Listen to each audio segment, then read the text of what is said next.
Hey, this is Dave DeCamp from antiwar.com. This is anti-war news for Wednesday, May 21st, 2025.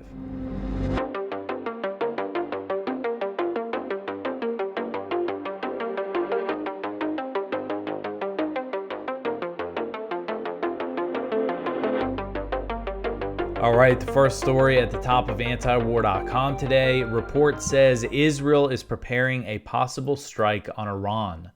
So the U.S. has obtained new intelligence that suggests Israel is preparing to launch an attack on Iran's nuclear facilities, and this was reported by CNN on Tuesday. The report cited officials who said it was unclear if Israeli leaders have made a final decision, and the chances of an attack depend on the results of the negotiations between the Trump administration and Iran. One source told CNN, quote, "The chance of an Israeli strike on an Iranian nuclear facility has gone up significantly in recent months, and the prospect of a Trump-negotiated U.S.-Iran deal that doesn't remove all of Iran's uranium makes the chances of a strike more likely," end quote. Iranian officials have made clear that the idea of eliminating Iran's uranium enrichment program is a non-starter, although U.S. officials continue to make that demand. The CNN report acknowledged that Israel does not have the capacity to destroy Iran's nuclear program without support from the U.S. They have facilities that are very deep underground that could only be hit using the heaviest bunker-busting bombs that the U.S. has. And even then, it's not really clear if the U.S. can actually destroy the program. A senior U.S. official said that the U.S. was stepping up intelligence collection to be prepared to assist in an Israeli attack on Iran, but another source said that it was unlikely Trump would support such a move at this time. But some indication there that the U.S. is preparing to support this if Israel goes through with some sort of attack. An Israeli source said that Israel could launch an attack on its own if the U.S. and Iran were to negotiate what it considers a bad deal. Another source said that it was more likely Israel would launch the strike during the negotiations to sabotage the chances of an agreement. The source said, quote, "I think it's more likely they strike to try and get the deal to fall apart if they think Trump is going to settle for a bad deal. The Israelis have not been shy about signaling that to us, both publicly and privately," end quote. So President Trump previously declined to back an Israeli attack on Iran's nuclear facilities, opting instead for diplomacy. But he has conducted the negotiations under the threat of, the implication is if no deal is reached, we're going to attack Iran. Israel has no capability to destroy Iran's nuclear facilities. So if they did go through with an attack like this without the U.S., it would be very clear that the whole purpose would be to sabotage diplomacy and potentially get the U.S. into a war with Iran. And of course, all these threats and plans to attack Iran's nuclear facility come even though there's no evidence that Iran is working toward a nuclear weapon, and that has been recently reaffirmed by U.S. intelligence agencies. All right, so the next one here, Iran's Khamenei says U.S. enrichment demands are nonsense. So Iranian Supreme Leader Ayatollah Ali Khamenei on Tuesday called U.S. demands for Iran to eliminate its civilian nuclear enrichment program nonsense, and said he does not think the negotiations with the U.S. would bring results. Iranian officials have made clear that the idea of dismantling Tehran's nuclear enrichment program is a non-starter, but U.S. officials have continued to make the demand, including Steve Witkoff, President Trump's Middle East envoy, who's been leading the negotiations. So Khamenei said, quote, "For them to say we won't allow uranium enrichment is utter nonsense. We aren't waiting for anyone's permission. The Islamic Republic has certain policies and approaches, and it will pursue its own policy," end quote. So Iranian Foreign Minister Abbas Araghchi, he's been leading the negotiations on the Iranian side, he also had harsh words for the U.S. demand for Iran to eliminate its enrichment program, and said that Tehran has yet to agree to hold a fifth round of talks. He said, quote, "A date has been suggested, but we have not yet accepted it. We are witnessing positions on the U.S. side that do not go along with any logic and are creating problems for the negotiations. That's why we have not determined the next round of talks. We are reviewing the matter and hope logic will prevail, end quote.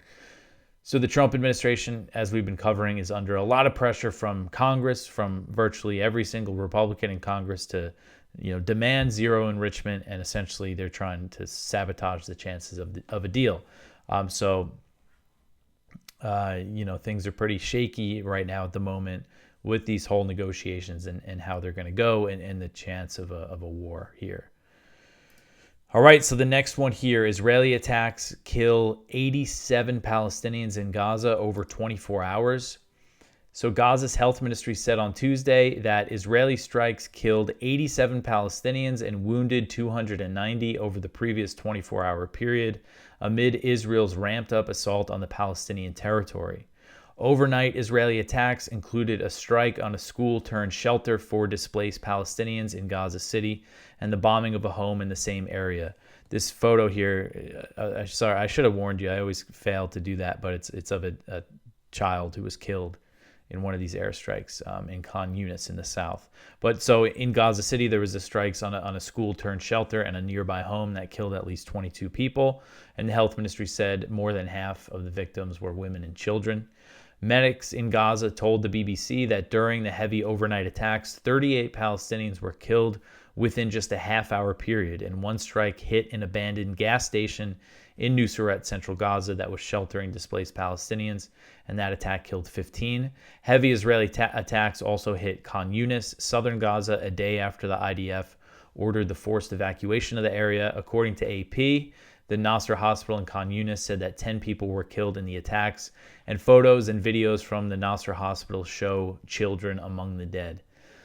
So the latest violence in Gaza comes after Netanyahu announced that Israel would allow a basic amount of food into Gaza after more than 70 days. So I'll save this for the next story here.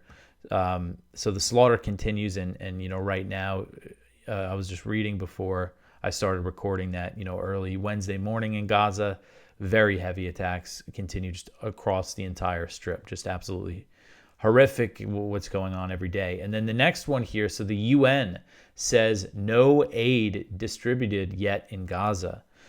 So the UN said on Tuesday that while aid trucks have been allowed to enter the Gaza side of the Kerem Shalom border crossing, its teams have been unable to access and distribute the shipments. So this is a UN spokesman said, quote, "Today, one of our teams waited several hours for the Israeli green light to access the Kerem Shalom area and collect the nutrition supplies. Unfortunately, they were not able to bring those supplies into our warehouse." So just to make it clear, while more supplies have come into the Gaza Strip, we have not been able to secure the arrival of those supplies into our warehouses and delivery points, end quote. This picture here is of a baby who's suffering from malnutrition. This is from May 5th, so 15 days ago. This is 15 days ago, a long time ago, and still no aid, no baby food, no baby formula has gotten to these babies and their mothers who are suffering from malnutrition. So the UN spokesman said that only 4 trucks of baby food were dropped off on the Gaza side of the border on Monday, and a few dozen trucks of flour, medicine, and other basic goods entered Gaza on Tuesday. And these comments came as Tom Fletcher, the UN's humanitarian chief, warned that 14,000 babies could starve to death within the next 48 hours if aid does not reach them. Fletcher described the difficulty of the UN distributing aid due to the continued Israeli military operations. He said, quote, "We run the risk of looting. We run the risks of being hit as part of the Israeli military offensive. We run all sorts of risk trying to get that baby food through to those mothers who cannot feed their children right now because they are malnourished," end quote. And I'm sure looting is going to be a big problem with, you have a starving population. And so Netanyahu first announced on Sunday that they would allow a basic amount of food to enter Gaza. And he's made clear, him and Smotrich have both made very clear that they're taking this step in order to ensure continued U.S. support for this genocidal war in Gaza. And Smotrich said that they're doing this, that this will help the goal of destroying Gaza. So hopefully on Wednesday, some of this aid actually gets to the people who need it, especially those babies. All right. So the next one here, former MK says every baby in Gaza is an enemy. So this is really sick stuff here. So Moshe Feiglin, a former member of the Israeli Knesset, declared in an appearance on Israeli TV on Tuesday that every child, every baby in Gaza is an enemy of Israel. So he said on this was Channel 14 he was interviewed on, he said, quote, "The enemy is not Hamas, nor is it the military wing of Hamas, as our military commander tells us, that we are forbidden to harm a Hamasnik unless he is part of the military wing. Every child in Gaza is the enemy. We need to occupy Gaza and settle it, and not a single Gazan child will be left there. There is no other victory," end quote. So, he didn't just say every child. This is him kind of reaffirming what he initially said. He said every child and every baby is an enemy. And obviously, this doesn't even need to be said, but the implication there is that it's legitimate to kill them. And so this guy, Feiglin, was in the Knesset from 2013 to 2015 as a member of Prime Minister Benjamin Netanyahu's Likud party and as a representative of the Zehut party. And that is a party that he founded that considers itself to be libertarian. It's described as right libertarian, and it has a platform of promoting individual liberty and legalizing weed and things like that, but also annexing the West Bank. I mean, it's just crazy. It's just completely insane. And Feiglin's genocidal comments come on the same day that Yair Golan, leader of Israel's Democrats Party, said that Israel was killing babies in Gaza as a hobby. So that's the next story that we have here. But I mean, just really, really sick stuff here. Man, I guess that's a libertarian in Israel. Man, again, just horrific. All right, the next one here. Israeli opposition leader says Israel is killing babies as a hobby. So Yair Golan, the leader of Israel's Democrats Party, has said Israel is killing Palestinian babies as a hobby, sparking a strong backlash from other Israeli Knesset members and government officials. So, and this is Golan is a retired IDF major general as well.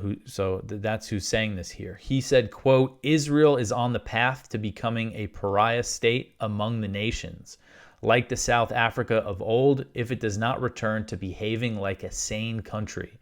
A sane country does not wage war against civilians, does not kill babies for a hobby, and does not set goals involving the expulsion of populations," end quote. So Golan pinned the blame on the Netanyahu government, saying that it was filled with, quote, "people who have nothing whatsoever to do with Judaism, Kahanist types lacking wisdom, morality, and the ability to manage a state during an emergency," end quote. So in response to Golan's comments, Netanyahu, of course, accused him of blood libel, and other Israeli MKs are trying to strip him of his military rank. Following the criticism, Golan said that he was specifically criticizing the government, not the Israeli military.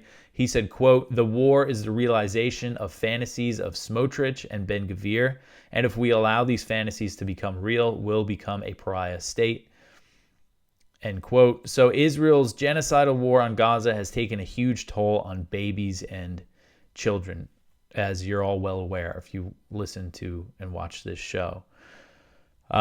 So I just put in the numbers here from Gaza's health ministry, and this is back in March. They released the names of 15,613 children that had been killed in Gaza by the IDF since October 2023. And that is the list of named people that they fully identified, children that they have their identification and everything. So this is likely a significant undercount of how many children have actually been killed. But if you look at that list, I forget, it's something like the first 20 pages or so are people aged 0, babies who did not make it to their first birthday. There was 876 of them listed on this list. Again, absolutely horrific. And the health ministry's numbers, again, all the studies, people that really have looked into this conclude that the numbers are likely a significant undercount. I linked to a report from the Economist here that drew on work from the Lancet. If you remember, I covered this Lancet report that said that the Gaza Health Ministry death toll was likely a significant undercount. At the time, it was in the, something like 40-something thousand were killed, and they said it was probably more like 70,000 that were killed. And so this Economist report kind of extrapolated those numbers to today. And well, at the time, it was 52,615 killed, reported by the health ministry. But this study, which examined all different types of lists of people who were killed, through different sources, estimates that the death toll is actually much higher. The lower end estimate of that higher death toll is 77,000, and the higher end is 109,000. And these are just people killed by direct violence. Does not include people killed by indirect causes, starvation, disease, and things like that. So anyway, so that number of children killed is really much higher than the 15,000 names that they released. And Palestinian children, they haven't only been killed by Israeli airstrikes and shelling, but also by deliberate gunfire from IDF troops. Doctors who have worked in Gaza have reported seeing young children with bullet wounds to the head and chest on a regular basis. So when he says that they're killing babies as a hobby, I think they're doing it. It's clear they've been killing children intentionally. All right, the next one here, the UK summons Israeli ambassador and suspends free trade agreement. So this article is from Middle East Eye. So the UK has announced that it is summoning the Israeli ambassador in London and suspending its free trade agreement with Israel in a landmark move that tears up friendly relations between the two countries. Speaking in Parliament on Tuesday afternoon, Foreign Secretary David Lammy condemned the Israeli government's egregious actions and rhetoric, adding that the government is isolating Israel from its friends and partners around the world. And this comes after the UK and France and Canada released that statement strongly condemning Israel's escalations and the starvation blockade. And the UK also imposed sanctions on settler leaders, including Daniela Weiss, who was featured in that Louis Theroux documentary. So again, you really have like the whole world besides the U.S., telling Israel to stop. But the U.S., the Trump administration continues to provide the bombs and the weapons. And Trump has the power to end this with a phone call to Netanyahu. All right, so the next one here, Europe considers using fighter jets in Ukraine. So this is a concerning story. This article is from Kyle Anzalone in the Libertarian Institute. So European members of NATO are considering a plan that could see them deploy fighter jets in Ukrainian airspace to down Russian drones and missiles. Sources familiar with the discussions told Al Jazeera that the proposal, dubbed Sky Shield, would put NATO planes and pilots into Ukrainian airspace for the first time, sending a powerful political message to Russia that Europe is committed to Ukraine's defense. The plan was first reported in February. As many as 120 NATO aircraft could participate in the operations, which would be carried out by the members separately from the alliance.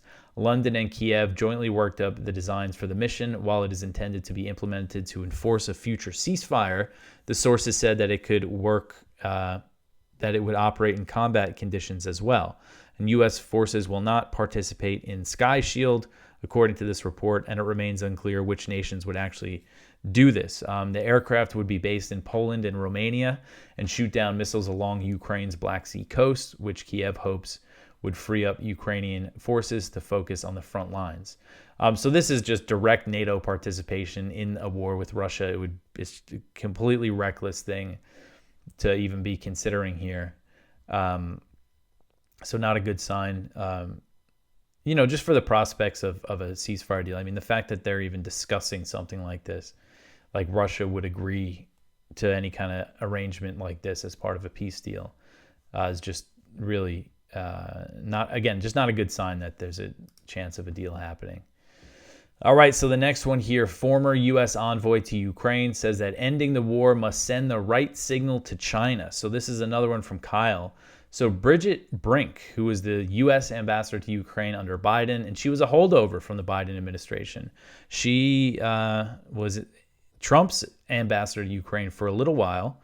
She just did an interview on Face the Nation.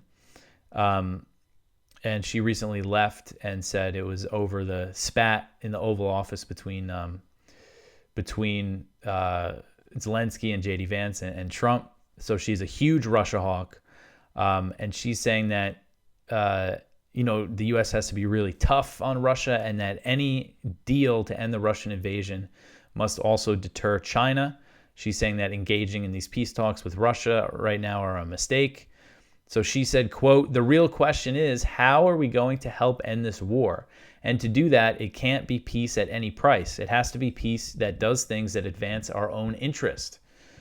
And those are really simple. It's how to keep Ukraine free, how to deter Russia, and how to send the right signal to China. So my strong advice in terms of how to deal with Putin in Russia is not to give a single meeting or concession or legitimacy until Putin agrees to an unconditional ceasefire that's verifiable and moves forward toward a just and lasting peace," end quote. So very strongly against everything that Trump has been doing. All right, so the next one here, Marco Rubio says Syria could fall into a full-scale civil war. So Secretary of State Marco Rubio told Congress on Tuesday that the U.S. assesses the new al-Qaeda-linked Syrian government could collapse within weeks and that the country could descend into full-scale civil war. Rubio made the comments at a Senate Foreign Relations Committee hearing where he explained the administration's rationale for engaging with Syria's new de facto leaders, who the U.S. helped put in power despite their al-Qaeda roots. Rubio recently met with Assad Hassan al-Shibani, Syria's new foreign minister, in Turkey. They met in Turkey, and according to Turkish media reports, this guy was a founding member of the al-Nusra Front, which was al-Qaeda in Syria, and then was rebranded later into Hayat Tahrir al-Sham, which is the group that took power in Damascus. So these are the people that took charge in Syria, that the U.S. helped take charge in Syria. And so Rubio said, quote, "The bad news is that the transitional authority figures, they didn't pass their background check with the FBI. They've got a tough history and one that we understand. If we engage them, it may work out, it may not work out. If we did not engage them, it was guaranteed that it would not work out. In fact, it was our assessment that, frankly, the transitional authority, given the challenges they're facing, are maybe weeks, not many months away from potential collapse," end quote. And he said that collapse would lead to a full-scale civil war of epic proportions that would result in the country splitting up. And so Rubio's testimony came after Trump announced that he planned to lift sanctions on Syria, and he met with the country's de facto leader, Ahmed el-Shara, who was previously known as Abu Muhammad al-Julani, and he was the leader of the al-Nusra Front and later HTS. And so a civil war does appear to be brewing. I mean, the fighting never really stopped. Obviously, we've had the massacres of Alawite civilians in the coastal areas. There's been some fighting between government forces and Druze around Damascus. It seems like things have calmed down between the Turkish-backed proxies and the U.S.-backed Kurds in the north.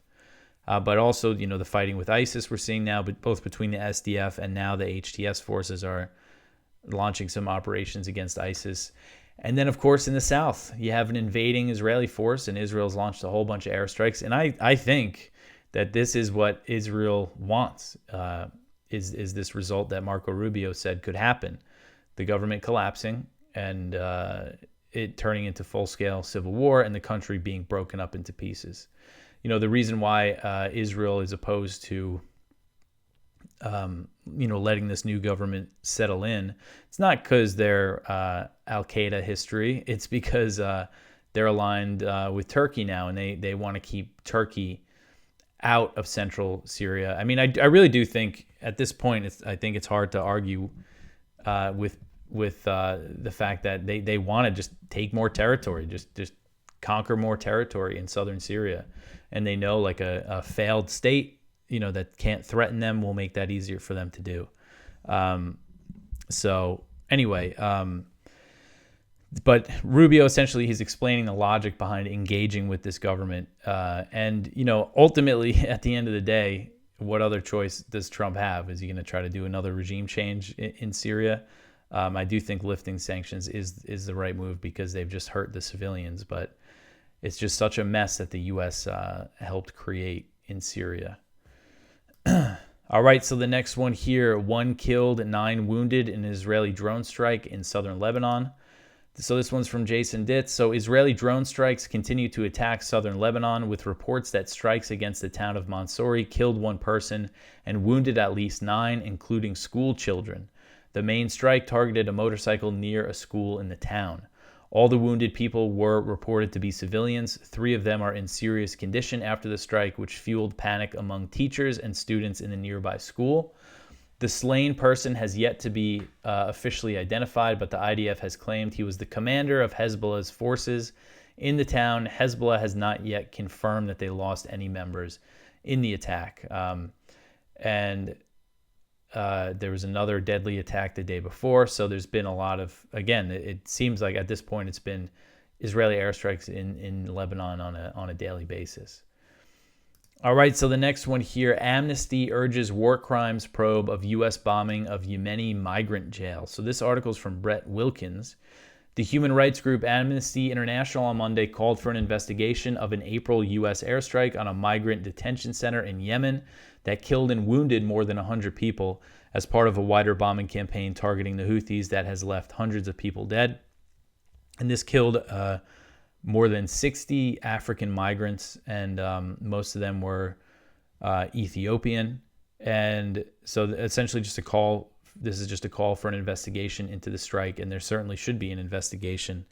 It's just a complete massacre of civilians. And, the Saudis bombed this place before. They bombed the same facility. I believe it was a different building that they bombed, but they killed like 90 civilians, 90 migrants.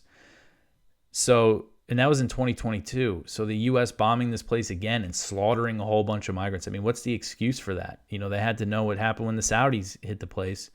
So there certainly should be an investigation into this and some accountability. But, there's no sign that this Trump administration is willing to, look into anything like this and, reprimand people for such a massacre.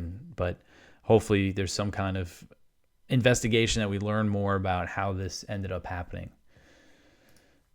All right, so the next one here, the last story, President Trump unveils plans for Golden Dome.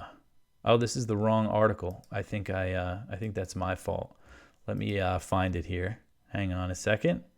So President Trump unveils plans for Golden Dome. So he unveiled these plans, and he made a big announcement. And this is the big missile defense shield that he wants to create for the entire United States. And this is going to kick off a new arms race. And it's just going to be a total boondoggle for the weapons makers. I think it's really one of the dumbest things Trump is doing on in this military front.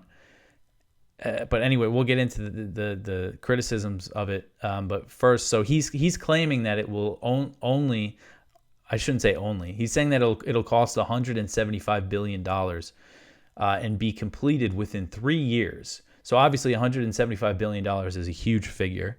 But the Congressional Budget Office put the price tag. They estimated that it would be $500 billion over 20 years.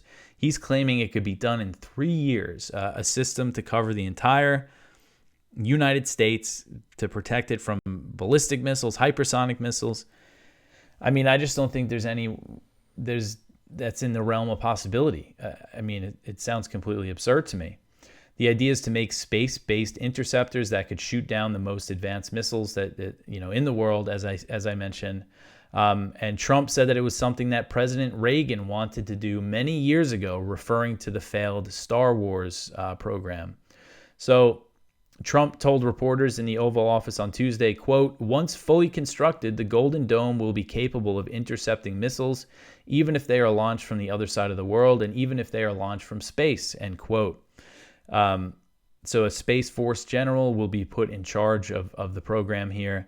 And so I put in some stuff here from Daryl Kimball. He's the director of the Arms Control Association.